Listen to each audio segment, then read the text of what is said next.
It's 2025, and this year we're celebrating 100 years since St. Madeleine Sophie Barat, the founder of the Society of the Sacred Heart, was made a saint. As our schools and college in England celebrate this special event, let's imagine we can travel both in miles and through time to learn more about Sophie. We travel back to Joigny, a little town about an hour south of Paris in France. We're joined by Chouette, a little owl native to this region. The town of Joigny is beside the River Yonne. The town is made of wooden houses, and many families are involved in winemaking. There are vineyards all around the town on the hills. The Barat family live here. Jack and Marie Madeleine already have two children. Louis is 11 and Marie-Louise, who is 10. Jack makes barrels to store the local wine, and Marie Madeleine helps with the finances as well as caring for the family home. In December of 1779, a fire began in Joigny and slowly spread through the wooden houses of the town. As it got nearer and nearer to the Barat house, Mrs. Barat went into labour. That night, in this room, baby Sophie was born 2 months early. She was very small and fragile. The morning after her birth, on the 13th of December, Louis carried baby Sophie to their local church for baptism. He was to be her godfather, and from that moment dedicated his life to helping her grow and learn into a person who could change the world. Sophie grew into an energetic and bright child. She loved to study and ask questions, but her favourite time of year was the vendange, or harvest. All of the town of Joigny came together as a community to gather and press the grapes and celebrate with a big feast when it was complete. The Barat family were the heart of the community, and Sophie's mum and dad were known for their kindness to anyone who needed help or looking after. Sophie's brother Louis was training to become a priest, and he encouraged Sophie to study and learn. Sometimes it was very tough for Sophie, who missed out on playing with her friends, but she also really enjoyed learning new things. As she got older and became a teenager, life changed for Sophie and for all of France. The French Revolution began, and it became very dangerous to be a Catholic. Because Joigny was quite close to Paris, Sophie was very worried about what might happen to her family, and especially to her brother Louis, who sometimes had to hide in the attic of the house. Then the worst thing Sophie feared happened. Her brother Louis was sent to prison in Paris, and the family were very scared that he would be killed, as many others had been. Sophie was a teenager, very devoted to prayer, and her family would gather in front of a painting of the Sacred Heart of Jesus in their kitchen, praying that Louis would be safe and one day come home to them. About 2 years after his arrest, Louis was released from prison and returned to Joigny. Now that Sophie was 16, he wanted her to go to Paris with him to continue her studies. He knew she had a special calling to do something for God. Sophie joined some other young women in Paris, studying hard and thinking about how they could help to heal France that had been so damaged by the revolution. Sophie knew that prayer could be a very powerful way of making a change in the world, but she also knew that education could change the hearts and minds of people. Was there a way to do both things? When Sophie was 20, Louis introduced her to Father Joseph Varan. He was a priest who was involved in the education of boys, and he had an idea that there should be a group of religious sisters who could do the same for girls. Sophie agreed to be one of 4 women who started this little society. On November 21st, 1800, Sophie and 3 friends made their profession to become the first sisters of the Society of the Sacred Heart. Their mission was to share the love of the heart of Jesus as widely as possible through education.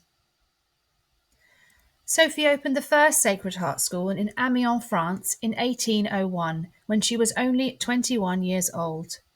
Just 3 years later, Sophie met Philippine Deschênes, and they became great friends. Philippine also wanted to spread the love of the heart of Jesus to as many people as possible. Philippine had a lifetime dream of moving to North America and opening schools there. In 1818, after a long journey across the Atlantic Ocean, Philippine arrived in New Orleans and set up the first Sacred Heart School. Just 2 years later, Sophie opened a large school in Paris, which attracted lots of students who came from rich and powerful families. The fees that they paid meant that a free school for poor and orphan children could open next door. Sophie and her sisters were able to educate these young women to become a force for good in the world at a time when it was more usual to only educate boys. In another 20 years, Sophie had set up schools in 8 countries, and this included starting the first Sacred Heart School in England. In 1842, 6 sisters and 2 students set up school at Berrymead Priory in West London. In 1844, Sophie came to visit England for the first time, and she stayed with some French sisters in what is now our Sacred Heart School in Hammersmith. I wonder if she went back to Paris and thought, that would make a good school for us one day. In 1865, at the age of 85, Sophie Barat died in her home in Paris. At the time of her death, there were more than 3,500 Sacred Heart Sisters in 16 countries around the world. The Sacred Heart Sisters continued to grow in number and communities, and in 1925 the Church announced Sophie to be a saint. By this point in time, there were over 200 schools and communities in 28 countries around the world. You might have heard the most famous quote of Sophie, "For the sake of one child, I would have founded the society." Throughout the last 100 years, the Society of the Sacred Heart has continued to educate young women and men who've gone on to be great change makers in our world, as politicians, sportswomen, artists, actors, musicians, scientists, and teachers, of course. And not all Sacred Heart Sisters are teachers. There are many other ways that education happens in the society today.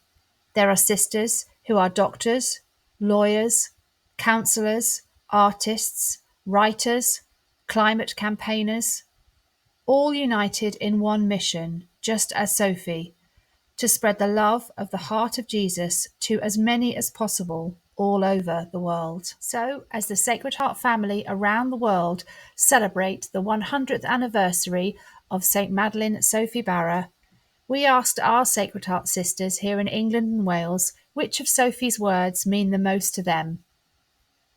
My favourite quotation is, "When we seek God, he is already ours."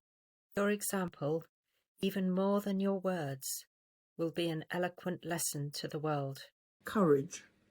You are not alone in the struggle, even though you may feel lonely and weary. For the sake of one child, I would have founded the Society of the Sacred Heart.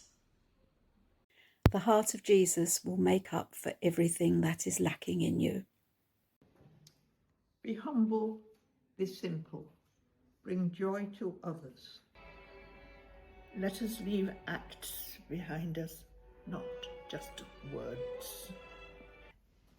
Be kind to yourself, be patient, and never be downhearted, even if you fall 100 times a day.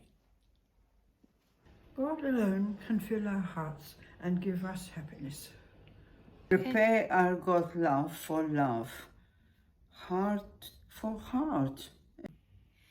Interior persons are the most joyful. They have the most engaging manner. If I were to live my life over again, it would be in order to be faithful to the promptings of the Holy Spirit. You say you are weak, but have you measured the strength of God? Let us hand over all our cares to Jesus, praying that he will act for us. Then everything will take care of itself. For the sake of one child, I would have founded this society. Above all, get into the habit of thinking about God. God's work is done slowly and without us knowing. Even though you have fallen 1,000 times in one day, if in the evening you stand up again on your 2 feet, you may sing of victory.